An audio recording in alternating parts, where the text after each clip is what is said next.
Assalamualaikum warahmatullahi wabarakatuh.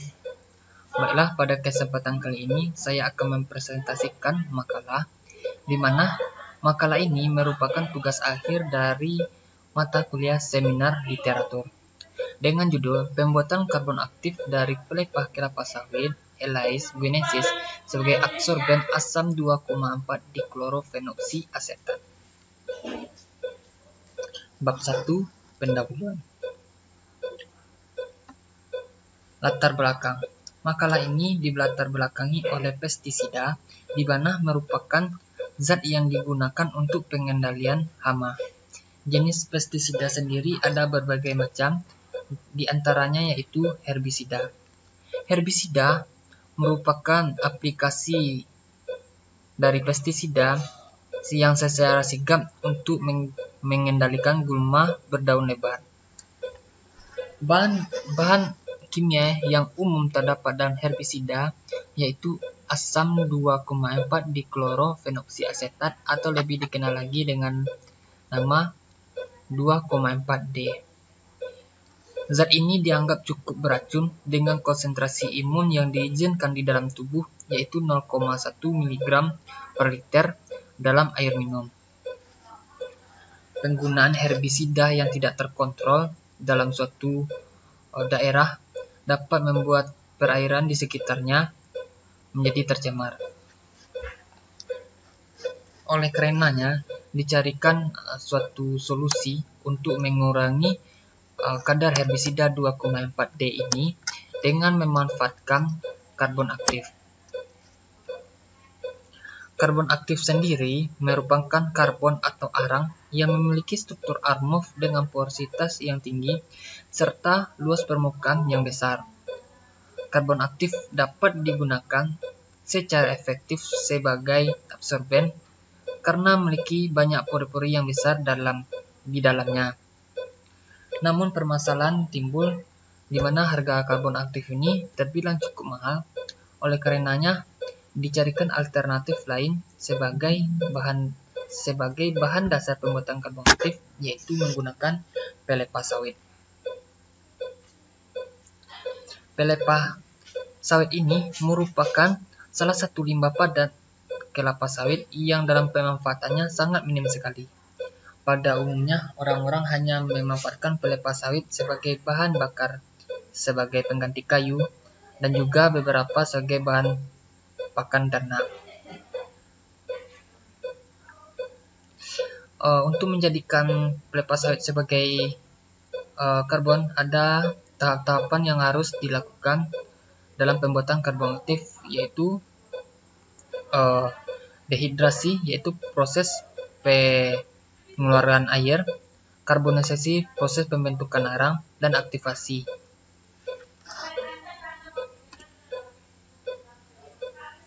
Berikutnya yaitu rumusan masalah. Rumusan masalah pada makalah ini yang pertama, bagaimana karakterisasi karbon aktif dari pelepah sawit.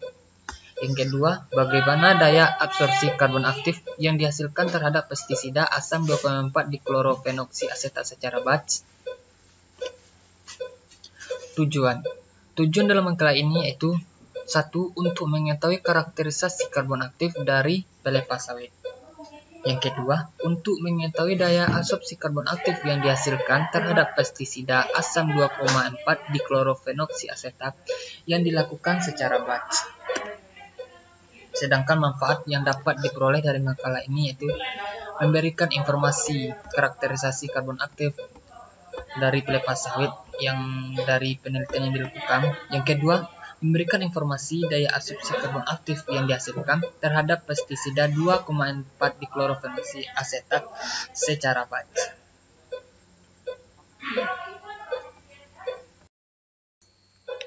Berikutnya, bab 2, tinjauan pustaka. Pertama, yaitu pelepah sawit. Kelapa sawit merupakan tumbuhan tropis yang telah dikenal selama 2 dekade terakhir di negara-negara berkembang seperti negara yang berada di Asia Tenggara. Tanaman vegetatif ini memiliki peran utama pada berbagai proyek industri strategis karena dapat meningkatkan pendapatan di berbagai sektor penting pada negara yang produksi kelapa sawit. Pada umumnya, industri kelapa sawit ini akan menghasilkan 3 jenis limbah, yaitu limbah padat, limbah cair, dan limbah gas. Limbah padat berupa batang, cangkang, pelepah, serta tandan kosong dari kelapa sawit itu sendiri. Berikut adalah skema menurut Sasua Teca 2015, di mana penghasilan limbah-limbah padat kelapa sawit ini. Untuk pelepah sawit dan batang pohon sawit berasal dari proses pemanen di perkebunan. Sedangkan untuk tandan kosong berasal dari proses pengupasan. Sedangkan untuk cangkang biji, baik itu cangkang biji sawit dan palm kernel cake, berasal dari proses pemecahan biji. Lanjutnya, pelepah sawit mengandung lignin sebesar 16,77 plus minus 0,3, selulosa 36,33 plus minus 4,1, hemiselulosa 30,34 plus minus 4,54, beserta komponen kimia lainnya 6,6 menurut Alwar et al. 2015.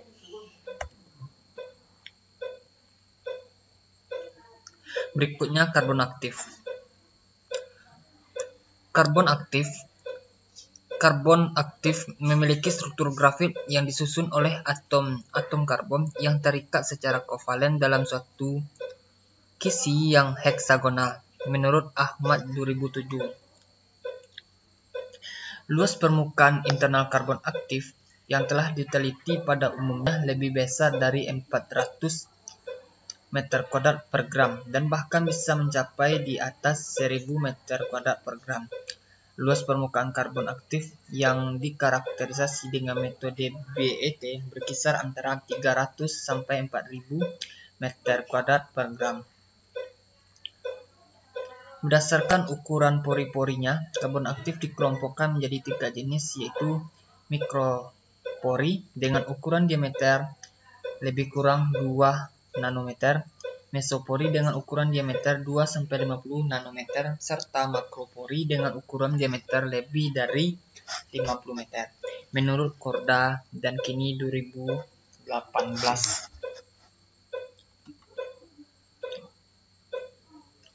Berikutnya yaitu proses pembuatan karbon aktif sendiri.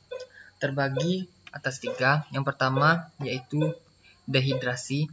Dehidrasi adalah proses penghilangan kandungan air yang terdapat di dalam bahan baku karbon aktif dengan tujuan untuk menyempurnakan proses karbonisasi dan dilakukan dengan cara menjemur bahan baku di bawah sinar matahari atau langsung memanaskan di dalam oven.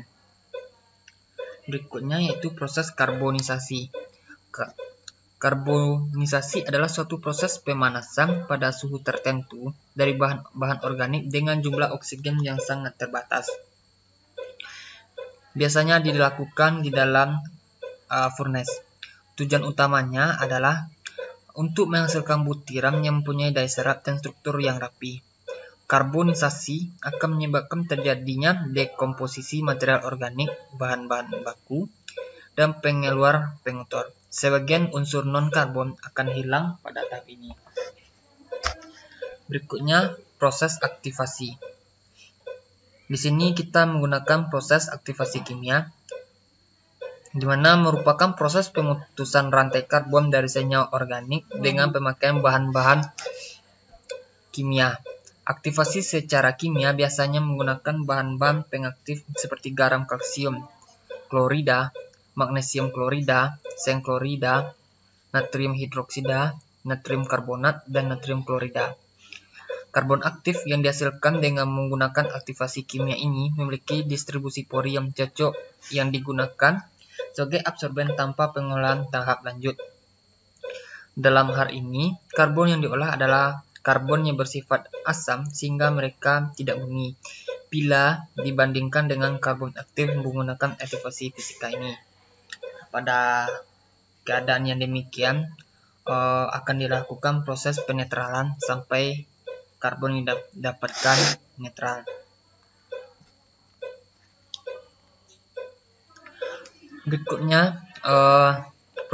Berikutnya adalah absorpsi. Absorpsi sendiri merupakan proses pengumpulan substansi pada permukaan absorban yang berbentuk padatan. Absorpsi adalah suatu proses di mana permukaan mengalami penyerapan atau penarikan molekul gas atau cairan pada permukaan absorben. Berikut faktor-faktor yang mempengaruhi proses absorpsi. Pertama, yaitu luas permukaan. Permukaan absorben yang luas memungkinkan semakin banyak zat yang akan terabsorpsi. Berikutnya yaitu jenis absorben. Absorben yang bersifat polar akan lebih mudah menyerap molekul polar, sedangkan absorben non-polar lebih mudah menyerap molekul non-polar. Berikutnya jenis absorban. Absorber yang mudah terion cenderung lebih mudah terabsorpsi. Selanjutnya ukuran partikel. Semakin kecil ukuran partikelnya, maka daya serap akan semakin besar. Selanjutnya yaitu konsentrasi. Jika konsentrasi absorban dalam larutan makin tinggi, maka makin banyak jumlah yang akan terserap. Berikutnya yaitu temperatur. Temperatur yang semakin tinggi meningkatkan daya serap absorben terhadap adsorban. Berikutnya itu tekanan gas. Tekanan gas yang makin besar menyebabkan absorpsi yang makin besar pula. Menurut Kartikeyan et al. 2005.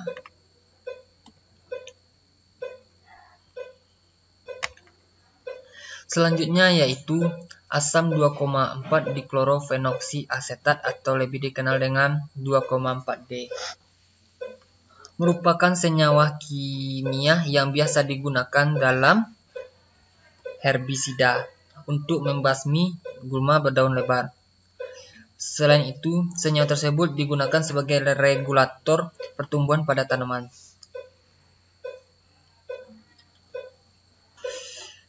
Herbisida dengan bahan aktif ini banyak digunakan dalam bidang pertanian dalam bentuk garam amine dengan presentasi penggunaan sebesar 90-95%. 2,4-D ini digolongkan dalam kategori tingkat toksisitas menengah menurut Peller et al. 2004.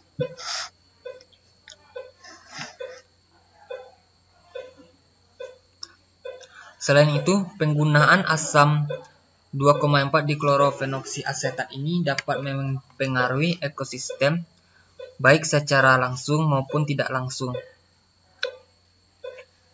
Secara langsung misalnya digunakan untuk membasmi gulma di perairan, sedangkan secara tidak langsung dengan melalui aliran permukaan tanah atau saluran irigasi, hujan angin, dan agen lainnya. Menurut Magollah 1994. Sedangkan untuk masalah kesehatan, asam 2,4 diklorofenoksiasetat ini dapat menyebabkan masalah kesuburan pada pria, dapat memicu kanker, dan juga apabila terhirup atau tertelan dapat menyebabkan keracunan akut.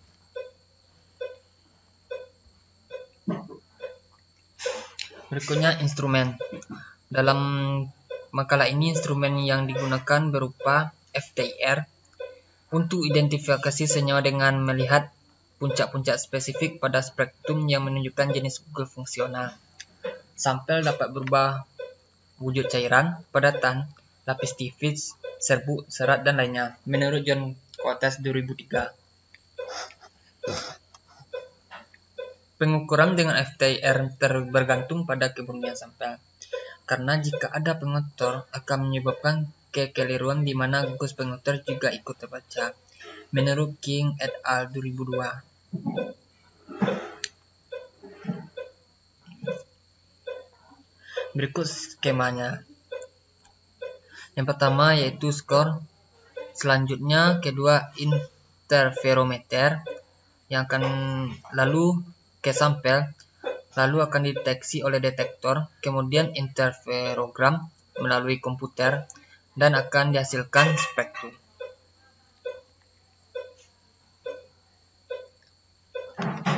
Instrumen selanjutnya yaitu spektrofotometri serapan atom atau lebih dikenal dengan SSA. Teknik pengukuran ini dapat digunakan untuk menganalisis konsentrasi lebih dari 62 jenis unsur logam. Unsur-unsur dalam cuplikan diidentifikasi dengan sensitivitas dan limit deteksi pada teknik pengukuran ini dapat mencapai 1 mg per liter atau 1 ppm menurut Absorption 1993. Prinsip dari spektrofotometri serapan atom ini sendiri adalah terjadinya interaksi antara energi dan materi.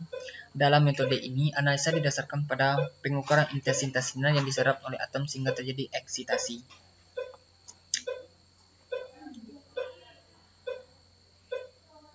Berikutnya, bab 3 pembahasan. Pembahasan pertama yaitu karakterisasi dari karbon aktif yang telah dihasilkan. FTIR merupakan teknik penting dalam identifikasi karakterisasi kelompok fungsional dari karbon aktif ini. Masing-masing kelompok fungsional diidentifikasi dengan mengevaluasi spektrum yang dihasilkan. Bisa dilihat pada grafik. Terdapat 3 jenis spektrum, yaitu prekursor pelepah sawit, di sini yaitu PF prekursor, arang pelepah sawit PF charge, dan karbon aktif dari pelepah sawit, di sini disingkat PVAC. Spektrum menunjukkan 3 puncak di permukaan PVAC, yaitu 3417.3, 1579.5 dan 1040.7 cm-1 yang memiliki intensitas rendah, terutama jika dibandingkan dengan puncak PF prekursor dan PF charge.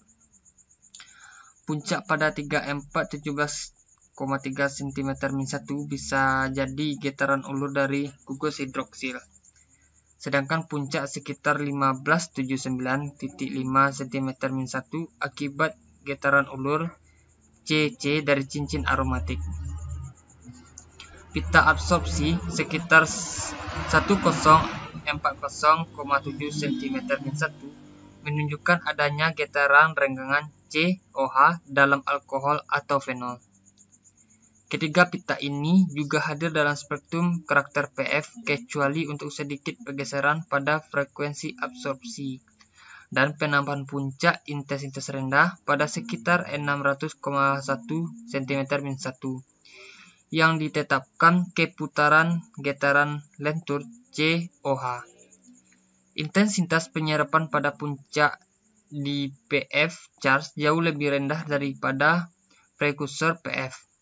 Bahkan sejumlah puncak hadir dalam spektrum PF sepenuhnya menghilang dalam spektrum PF charge dan PFAC.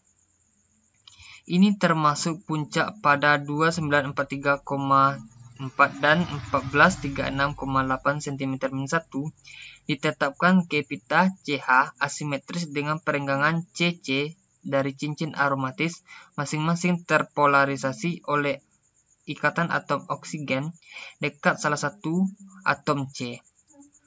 Selain itu, intensitas rendah pita-pita sekitar 1252,3 dan 1160,1 cm-1 di spektrum PF prekursor dapat dianggap berasal dari getaran perenggangan COH.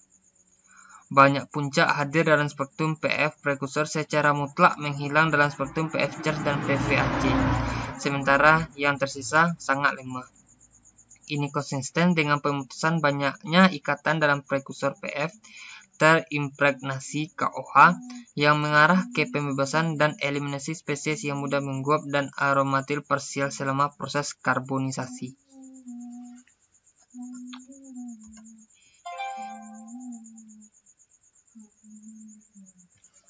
Pembahasan berikutnya yaitu daya adsorpsi terhadap asam 2,4 diklorofenoksiasetat yang dilakukan secara batch. Pertama yaitu pengaruh waktu kontak dan konsentrasi awal dari asam 2,4 diklorofenoksiasetat terhadap proses absorpsi. Bisa dilihat di gambar. Gambar menunjukkan kapasitas absorpsi terhadap variasi waktu dengan konsentrasi awal asam 2,4 diklorofenoksiasetat yang sama pada suhu 30 derajat Celcius. Dari gambar tersebut juga bisa diamati bahwa 2,4D yang terabsorpsi ke permukaan karbon aktif pelupa sawit PVAC meningkat seiring waktu. Namun absorpsi lebih cepat pada tahap awal tetapi semakin lambat seiring dengan waktu sampai keseimbangan akhirnya tercapai. Ini disebabkan oleh yang besarnya jumlah permukaan kosong yang tersedia untuk absorpsi saat inisial dari tahap selanjutnya dan gaya tolak yang ada di antara molekul 2,4D pada permukaan PVAC dan molekul dalam larutan di tahap selanjutnya. Equilibrium dicapai setelah 3,5 jam untuk larutan 2,4D dengan konsentrasi awal 50-150 mg per liter. Dengan keseimbangan 5 jam waktu yang dibutuhkan untuk larutan 2,4D dengan konsentrasi awal 200-300 mg per liter. Pada gambar juga menunjukkan peningkatan absorpsi 2,4D dengan peningkatan dalam konsentrasi awal 2,4D. Ini karena peningkatan gaya penggerak perpindahan massa dengan peningkatan awal konsentrasi 2,4D dengan kapasitas absorpsi kesetimbangan equilibrium meningkat dari 28,66 menjadi 158,31 mg per liter dengan peningkatan konsumsi awal konsentrasi 2,4D dari 50 hingga 300 mg per liter.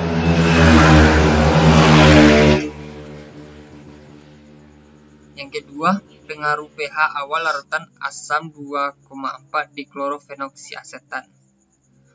Pada gambar dapat diamati bahwa terjadi penurunan kesetimbangan kapasitas absorpsi dengan peningkatan pH larutan. Perilaku ini menunjukkan bahwa absorpsi dikarakterisasi oleh beberapa interaksi antara 2,4D dan permukaan karbon aktif pelupa sawit. pKa-nya yaitu 2,4D untuk 2,4D adalah 2,8 pada pH lebih besar dari ini. Molekul 2,4D lebih dominan ada sebagai anion 2,4D. Ketika pH meningkat, derajat disosiasi 2,4D juga meningkat sehingga membuatnya lebih bermuatan negatif. Hal itu merupakan penurunan kapasitas absorpsi kesetimbangan. Dengan meningkatnya pH larutan dapat dikaitkan dengan peningkatan tolakan antar gugus fungsi bermuatan negatif pada permukaan karbon aktif dan muatan negatif pada molekul 2,4D. Pengamatan ini didukung dengan analisis spektroskopi FTIR yang mengungkapkan keberadaan dari gugus hidroksil bermuatan negatif pada permukaan PVAC. Hasil diperoleh dalam penelitian ini sesuai dengan laporan dari beberapa prastudi yang telah dilakukan secara serius sebelumnya.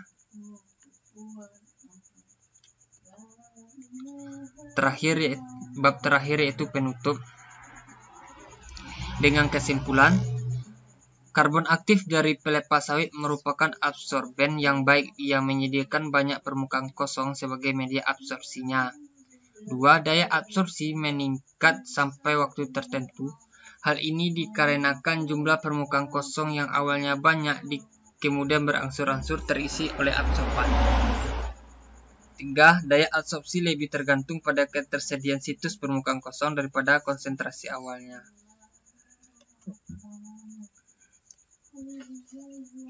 Itulah presentasi dari makalah saya. Dipersilakan kepada teman-teman untuk memberikan saran atau tambahan terhadap makalah ini pada kolom komentar. Sekian, terima kasih. Assalamualaikum warahmatullahi wabarakatuh.